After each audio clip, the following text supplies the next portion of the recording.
الله أكبر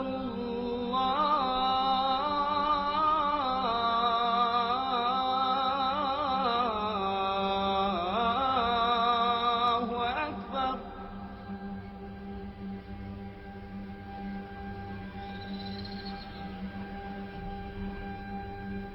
أشهد أن لا إله إلا الله.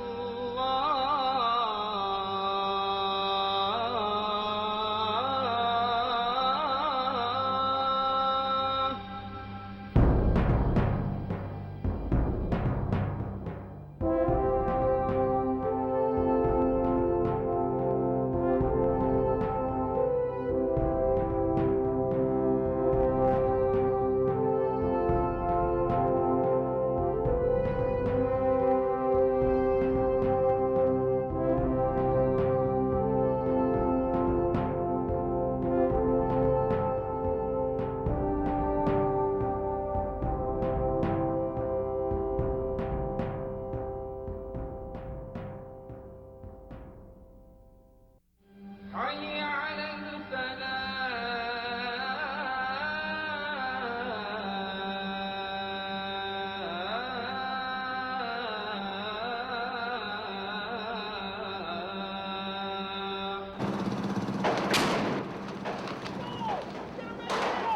The day after RCT-2's bloody battle for the eastern bridges, RCT-1 began moving through Ambush Alley. They then waited until after nightfall on the 24th to charge across the bridges and up Highway 7 toward Baghdad, as RCT-5 led the charge up Highway 8. RCT-1 did not get very far before they became heavily engaged with Iraqi forces that were moving south to reinforce the beleaguered fighters in An-Naziriyah. The second's heavily armed, light armored vehicles decimated the Iraqis before they even got within firing range of the American Marines. The Marines of the 1st Marine Division charged north on a two-pronged attack until a massive sandstorm stopped the American advance in its tracks. On the afternoon of the 25th, the storm turned to a torrential rain, thunder, and lightning storm.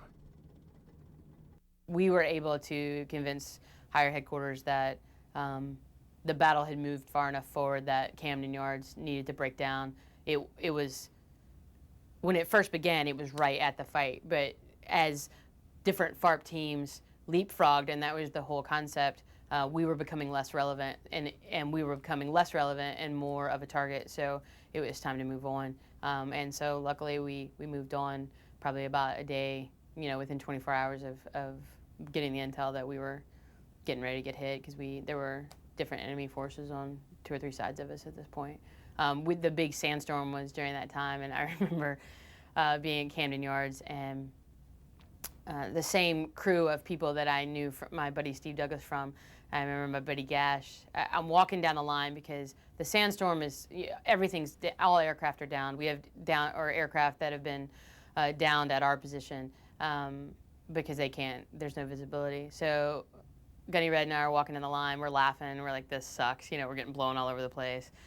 We walked down the line, and I'm like, there's pilots out there right next to their aircraft, but they're cold, Cobra guys, especially the Cobra guys, they can't put anything in those cockpits. After the bloody battle for An-Naziriyah, the news media reported that the invasion was bogging down. But once the weather had cleared and the forward units had been resupplied, the Army and Marines rolled forward again. We went up to Highway 1. That was the convoy of death. Not death literally, but if I could have more vehicles break down, I ran out of tow bars and straps and chains. Vehicles were breaking down. Our vehicles were a little tenuous anyway. They're all those soft-skinned vehicles. Some had rusted out holes in the floors with sandbags. That was our armor. Some didn't have doors. I was lucky. I was the commander. I had a door. It was the point at which is probably criminal. So, but if a vehicle no longer worked, you'd kind of turn around and say, take care of that. And all of a sudden, all your vehicles that didn't have doors had doors. And all your vehicles that didn't have the right spark plugs had spark plugs. And all of a sudden, there was this hulk of something that used to be a vehicle there. Had good mechanics. They were quick, and they could strip down a vehicle pretty rapidly. Still stinging from the experiences in An-Naziriyah, commanders in the 1st Marine Division tried hard to avoid major Iraqi population centers. RCT-5 and RCT-7 charged up Highway 8 past Ad-Dawaniyah, while RCT-1 advanced up Highway 7 to Al-Kut. RCT-5 and RCT-7 moved back to the east and rejoined RCT-1 at the Iraqi town of Sabat. From there, the entire division pushed north for the last 100 miles on the eastern road into Baghdad. I mean, it was just arduous, and it went back to that original fight we had it with ourselves of, at night, do we drive in blackout? We don't have enough MVGs. We don't have enough blackout lights. Turn the lights on. They can hear us coming. We are not small. We're 55 vehicles. Just turn the lights on and roll. Even planned stops were subject to change, creating more stress for the already exhausted Marines. And I remember taking my boots off, crawling on top of my Humvee, because I slept on my Humvee. And it was the one night where we stopped, where we were going to move again in 4 or 5 hours, because we got there and they said, no, we don't need you there. Move up to a place called Three Rivers, which was another airfield that was just getting started. When Major Edwards reached her new location, she realized that her company was exhausted, almost beyond human endurance. So I was like, yeah, we're only here for a couple hours. The guys need sleep. That was horrible. I didn't make them dig. Every night I'd made them dig because you weren't sure what may happen as far as incoming and indirect fire.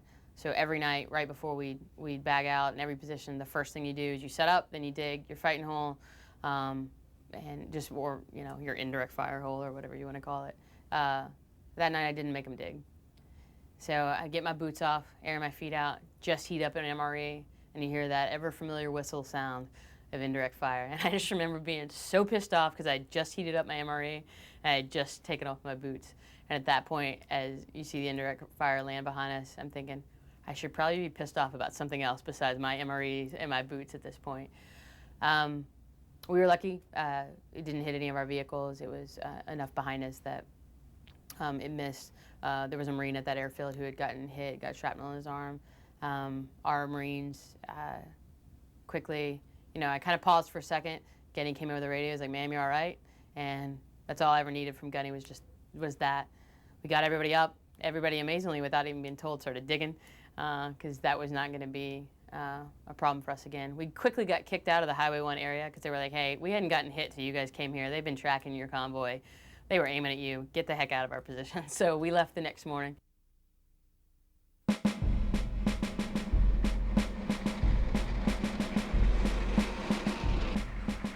As they pushed north, the Marines encountered ever-increasing resistance as they moved closer to Saddam's capital. By the time the Marines reached Baghdad, the Iraqi leadership was on the run. To the west of Baghdad, the mass of the American army prepared to move on the city. But Baghdad was huge, 5 million people spread out over a wide area.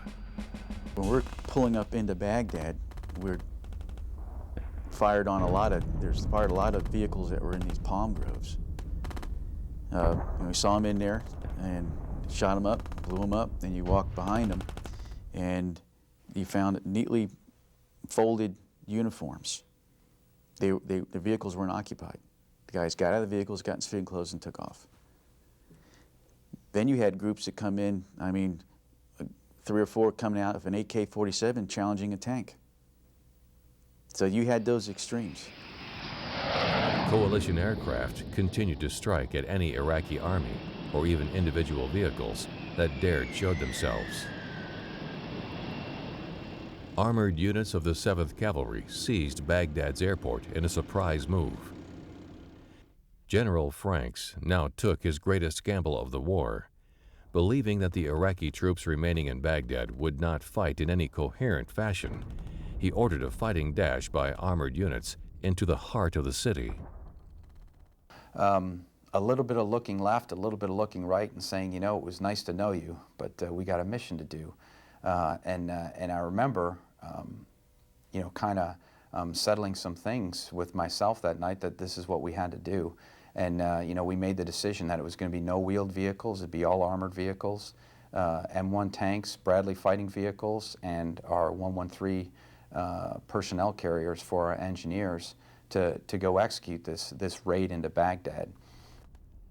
Dubbed Thunder Runs, 2 such operations were conducted by the 2nd Brigade Combat Team, 3rd Infantry Division, one on April 5th and one on April 7th. Despite sometimes intense fighting, these actions demonstrated the ability of American armor to move at will within the Iraqi capital. There was sporadic resistance by Iraqi forces. Suicide vehicles attempted to ram the U.S. armored column. Soldiers were instructed to first fire warning shots at the vehicles. If that failed to stop the attacks or turn them around, it would be destroyed. 164 Armor destroyed scores of Iraqi vehicles. They moved into the center of Baghdad and skirted the east side of the city, all while encountering pockets of resistance.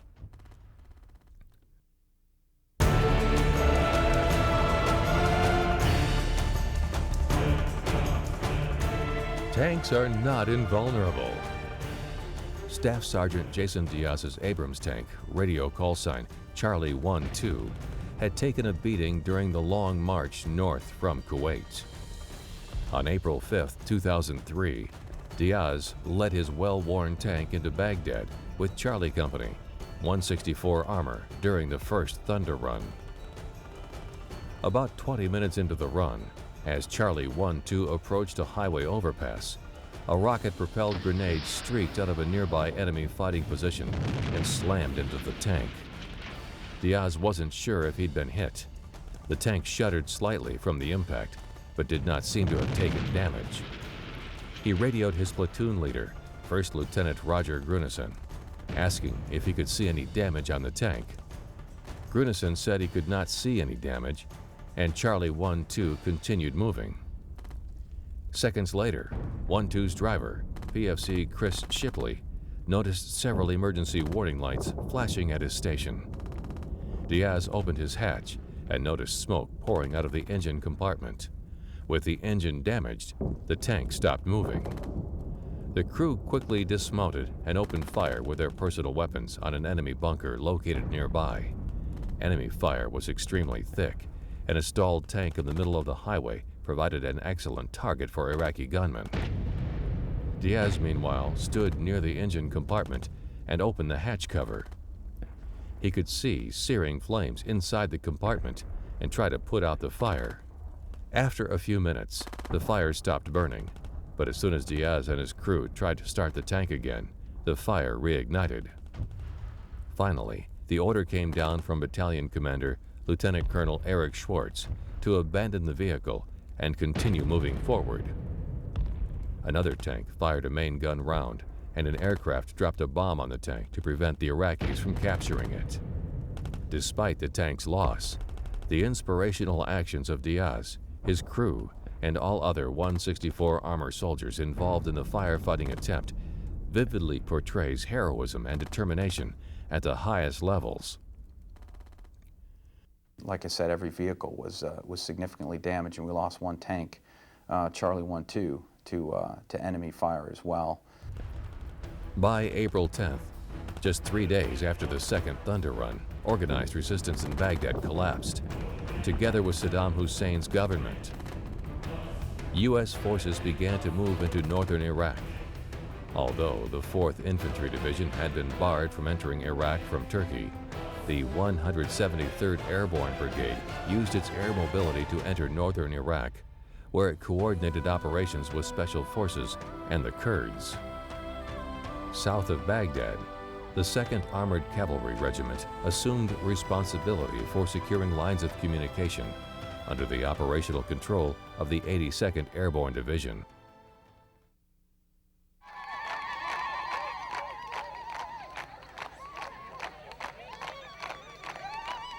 At 6 p.m. local time on April 9, 2003, hundreds of Iraqi men, women, and children lined the main highway on the east side of Baghdad. They clapped their hands and cheered as M1A1 main battle tanks amphibious assault vehicles, towed artillery pieces, and Humvees of the 1st Battalion, 5th Marine Regiment passed by. We got a call that we were going to go head up and be a part of Task Force Tripoli that would go to Tikrit. So from there we head on north to a camp right outside Baghdad, wait to follow on orders from the colonel, not my squadron commander, but the group commander. I remember going into the city where the division had set up at this point, and Baghdad was crazy. I mean, there were still mines in the middle of the road, landmines, and we're driving past it, and the colonel was an engineer, and he's in I put the small security team together to go up to this meeting, and I remember getting on the radio, and he's like, "Hey, Eddie, do you see that?" I was like, "I do, sir." And as if it would matter, I scoot over in my vehicle. I mean, the mines are right there. It's not gonna matter. It's a soft-skinned vehicle, but for some reason, I decided that was gonna make a difference, the 3 inches. Unfortunately, later that day, I think a bus hit, because the Iraqi people were just walking through them. I was just sitting there please don't hit a mine, please don't hit a mine, because you're gonna die and we're all gonna die. This is gonna be bad. The residents of Saddam City had reason to celebrate. U.S. forces had just liberated their capital and country. Almost 4 decades of dictatorial rule had come crashing down a few hours earlier when a Marine from 3rd Battalion, 4th Marines, climbed up a larger-than-life bronze statue of Iraqi President Saddam Hussein and put a chain around its neck. At the end of the chain was a tank recovery vehicle. Jubilant Iraqis dragged the statue's head around the square. The decapitated head of Saddam was last seen being carted down the street. There was so much joy in Baghdad as the sun set on the 21st day of the war that everyone, including the U.S. military, thought the war was over. Americans and Iraqis sadly would learn in the coming days that the city may have fallen, but the fighting was far from over.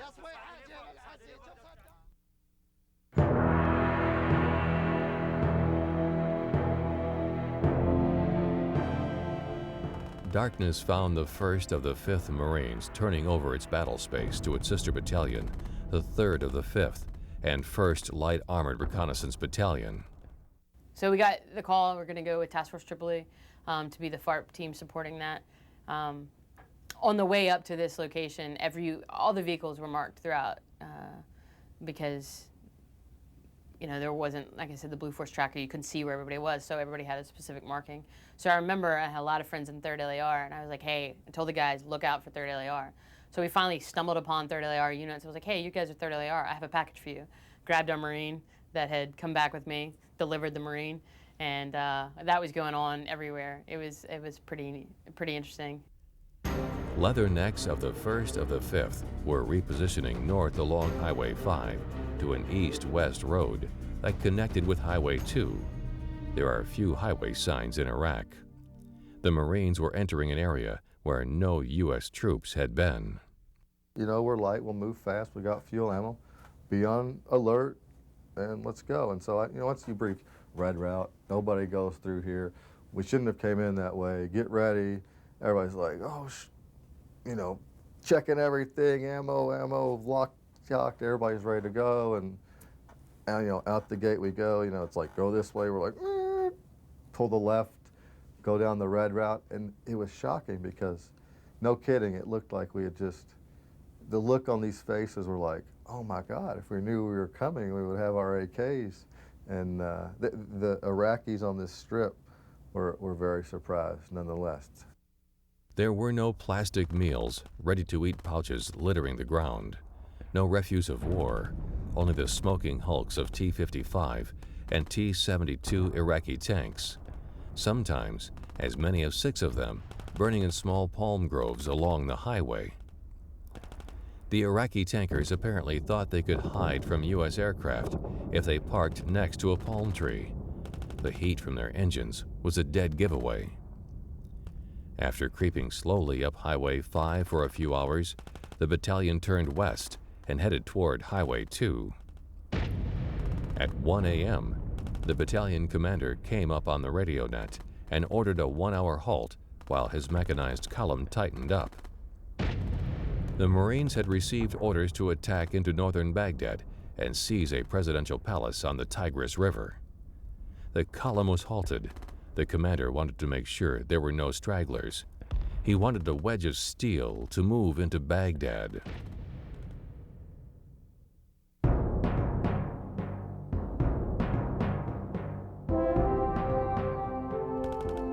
As seemed to be always the case, 1st of the 5th Anti-Armor Platoon was at the head of the column, behind a phalanx of 4 64-ton main battle tanks.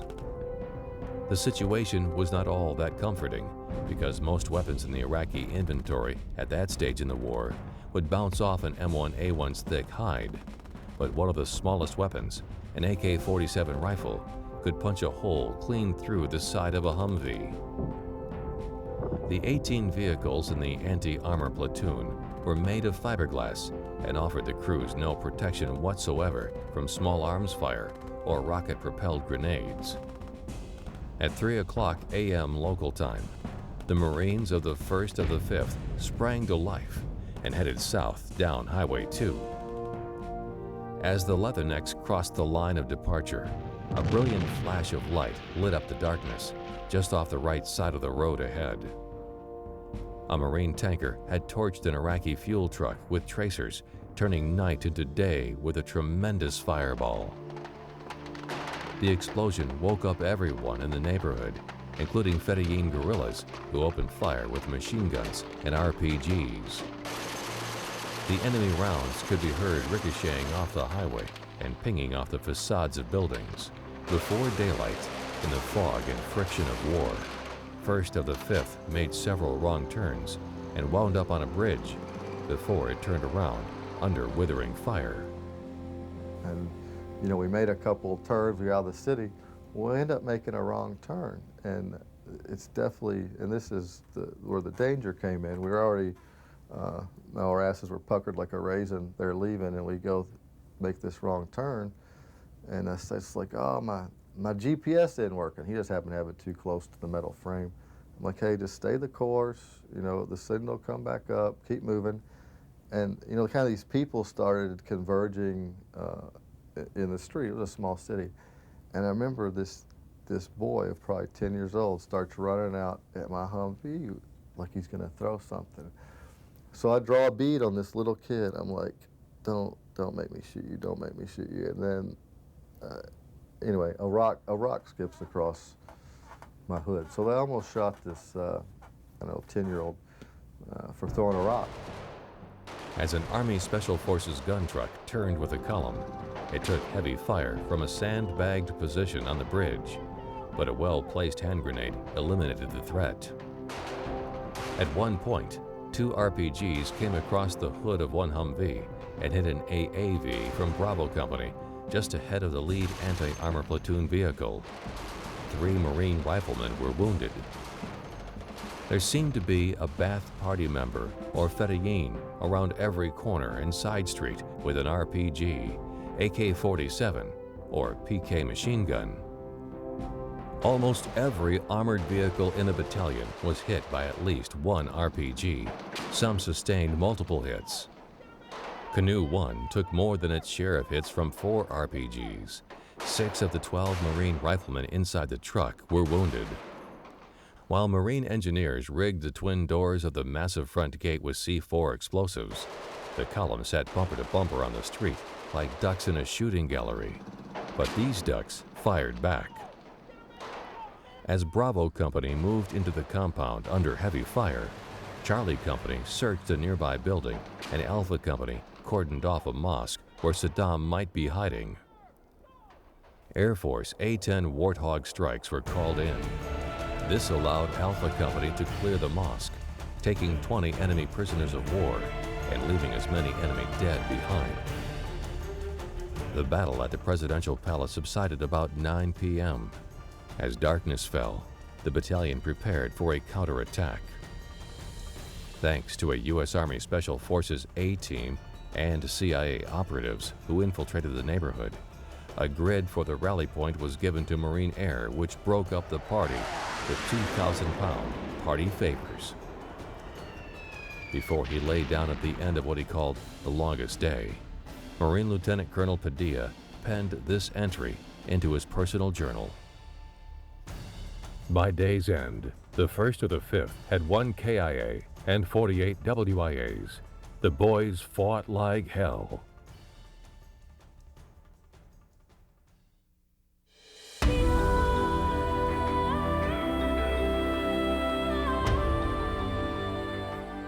On May 1st, major combat operations were declared ended in Iraq.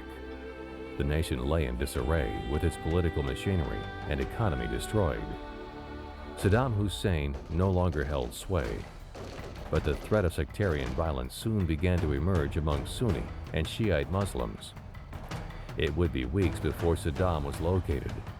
The once all-powerful leader was hiding alone in a concealed spider hole in the north. Providing security and restoring, in some cases rebuilding, basic services became priority missions for the coalition forces. The Coalition Provisional Authority assumed leadership over the nation, pending the creation of a new Iraqi government. Violence continued, however. Periodic shootings, criminal activity, random attacks on coalition forces, and roadside ambushes occurred amid the chaos of post-war Iraq. At first, these actions lacked organization and purpose. Yet over time, the frequency of these incidents rose. A resistance movement had arisen, aimed at removing coalition forces from Iraq. Armor personnel found themselves helping to rebuild communities and infrastructure. Civilian interaction, however, occurred simultaneously with counter-terror operations. In the latter case, missions often included convoy security, cordon and search, raids against suspected terrorist strongpoints, and apprehending known terrorist leaders. For 10 years, the Marines redeployed to both Iraq and Afghanistan. 10 years after, the war on terror continues, and Marines continue to answer the call. Semper Fi, always faithful. Devil dogs!